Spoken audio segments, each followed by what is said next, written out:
Now back to AgriTalk and Mike Adams.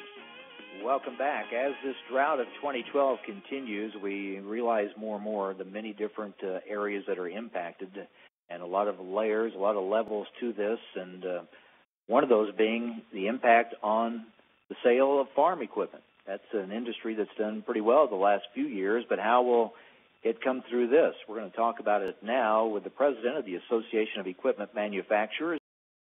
Thanks for joining us on AgriTalk. Well, thanks, Mike. Thanks for having me.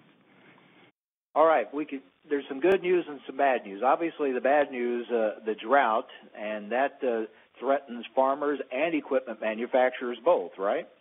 Yeah, it's one of those stories that the drought has been declared in over 1,000 counties in 26 states, and that people have to understand that besides just the farmer, it does go through the whole economy, and that's what I'm here to talk about today. Has business dried up for equipment dealers as much as the weather has dried up the crops, or does it come that immediate, or are you more concerned about down the line? Yeah, I think it's more in the future. Right now, actually, sales of farm equipment are very good, so we've been very lucky that way. But I think what really happens here, looking to the future, is the farmer is facing a situation where they have a drought condition today.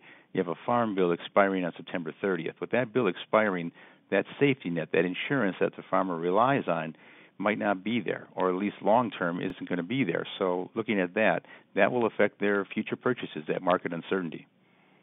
We mentioned earlier in the news about how experts were saying that farmers were certainly much better positioned financially going into and through this drought than, say, in 1988. I would guess you would look at that as well, as you've seen a robust business the last few years. Farmers have been making updates in their equipment. Certainly no one wants a drought, but it's a lot different now than it was in 88. Yeah, it's a great point to make, because the debt-to-asset ratio for a farmer now is only around 10%. It's really the lowest it's been in 50 years.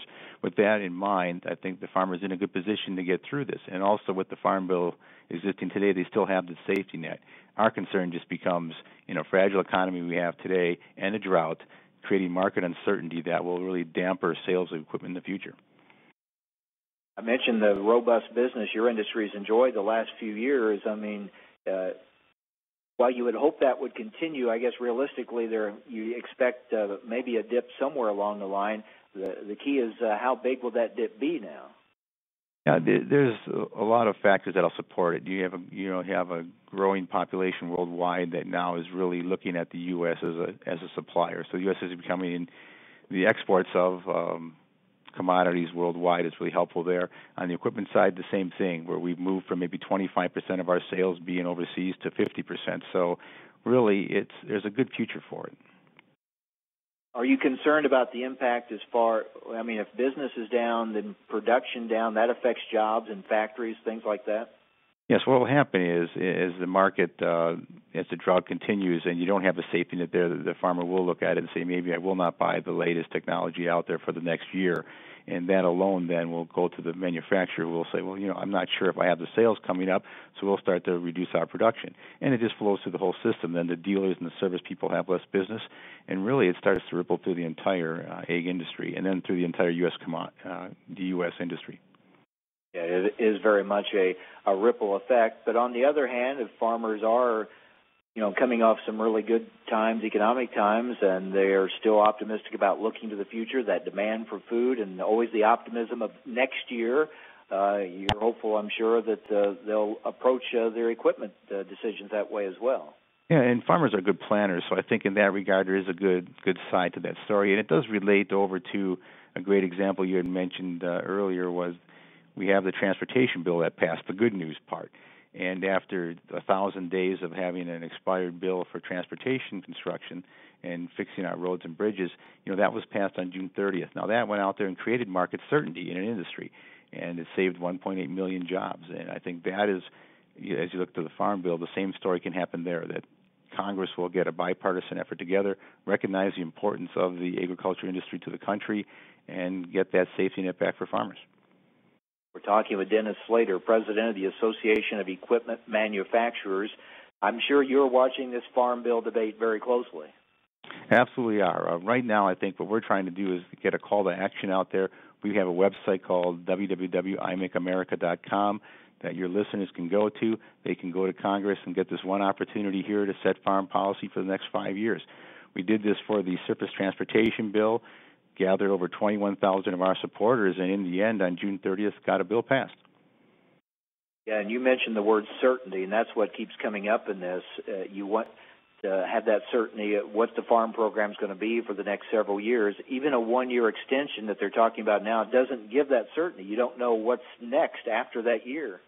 Yeah, especially for equipment purchases, you need to plan ahead, and it's a major investment. And you're not going to make that investment if you have a one-year safety net. You need a safety net of at least 5 years out there. We have seen quite a amazing series of technological advances in farm equipment in just the last few years. Do you see that continuing? I do. You know, we have the good problem, I think, of having to really help feed the world here in a growing population, and I think the equipment manufacturers and with their farmers as partners have really gone out there to provide the machinery and the technology for that machinery to be very efficient and in the end have inexpensive food that is safe. So I think there's a good story there, and I think they just continue to look for those efficiencies. Yeah, when we go to the farm shows and we see the latest that's rolling out, the technology advances, just amazing what's being applied to this equipment now. And you know, you get everything from GPS to looking at how much you're going to lay down for your fertilizer. I mean, in the end, some of it is just in being efficient in the farming. Other parts of it are just being saving money on what you have to do. So how does the industry, your industry, the farm equipment industry, what is your strategy or approach for working with customers through a drought? Yeah, I think the strategy there is to look at the long-term plan here with this. And I think most farmers are in that mode that they do look at the long-term plan and look for new equipment as a way to operate more efficiently, to save money, to save time, so they can use that new equipment out there to do that. So even in drought conditions, you have the ability to improve your operation. Have you seen a lot of equipment updates by farmers during these last couple? Oh, absolutely. In working with our manufacturers and also going to the farm shows, but also to their sites and their dealer meetings, it's all about the technology right now, how to do this better, how to do it faster, how to do it safer. Has that also created a surplus of used equipment out there as farmers have been trading in and going for newer equipment? I think because the business has been good, there's always been an avenue to where that equipment goes next, be it in the U.S. or be it exported out. So in that regard, I think right now they're able to keep on moving that equipment on. Low interest rates have helped as well. Yeah, it's one of those things that even though the economy had suffered and through this great recession, I think the agriculture industry did very well. So it provided a good atmosphere for getting loans and low interest loans and getting credit because the farmer was doing so well versus other parts of the economy. So it actually worked in the favor, I think, right there. You mentioned the world situation, the global situation. How have equipment sales been going in other countries? Now, there are areas of explosive growth right now. You look at South America as a good example of that, but also getting into Eastern Europe and Russia and India and China. There are such opportunities out there. And what this presents for opportunity for the U.S. economy is the fact that these machines that are so efficient and driven by technology, are becoming great export products. So it's one of those things that as a manufacturer, it's helping the manufacturer base of the country. You mentioned the global demand for food. Whether you have a drought or not, that certainly doesn't go away. That population continues to grow. That demand for food, the need for food is going to continue to grow. And you have populations like in India and China where you have people that are gaining wealth through their other businesses as those economies emerge, and they are looking they're looking to eat better. They're looking for better products. So they do turn to the U.S., who are the leaders in these, to get their products. Of course, there's a lot of talk about high commodity prices and how farmers have enjoyed those prices. But the other side of it, the input costs continue to go up as well, and this technology does come at a price. So there's always that balancing act that goes on there. Yeah, and it is very important to recognize the input cost of it, and that's why you hope with the machinery that's out there that it becomes more fuel efficient, that it becomes more efficient in the field, that it will not have to work as hard to do that, and you spend less time doing it. So you hope some of these efficiencies take care of some of the cost side of it. What kind of reports are you hearing from dealers around the country about what they're dealing with in this drought? Well, it's funny. A lot of our team has just been in the field, and coming back, they've been surprisingly optimistic. They do see that the farmers have planned ahead. They do deal with drought situations as bad as this one has been. I think they're prepared, especially because they don't have a lot of debt right now, prepared to get through this. I think really now is concentrating on helping their future. And, one thing is getting that safety net in the next farm bill ready so they can continue to be confident. Is this the worst drought that many of them have seen? Yeah, I guess it depends on the region. I've been talking to people throughout the last couple of weeks here. You get into some regions, I heard it on some of your reports this morning about, North Dakota and Minnesota doing very well. But you get into situations like southern Wisconsin, where I'm from, and it's very bad here. And you get into Illinois and Indiana the same way. So it depends on the region. Some is really tough and some is not as bad. At the same time, if you go for the whole country, I think it's very historic in the fact that you have 26 states and over 1,000 counties dealing with a natural disaster right now.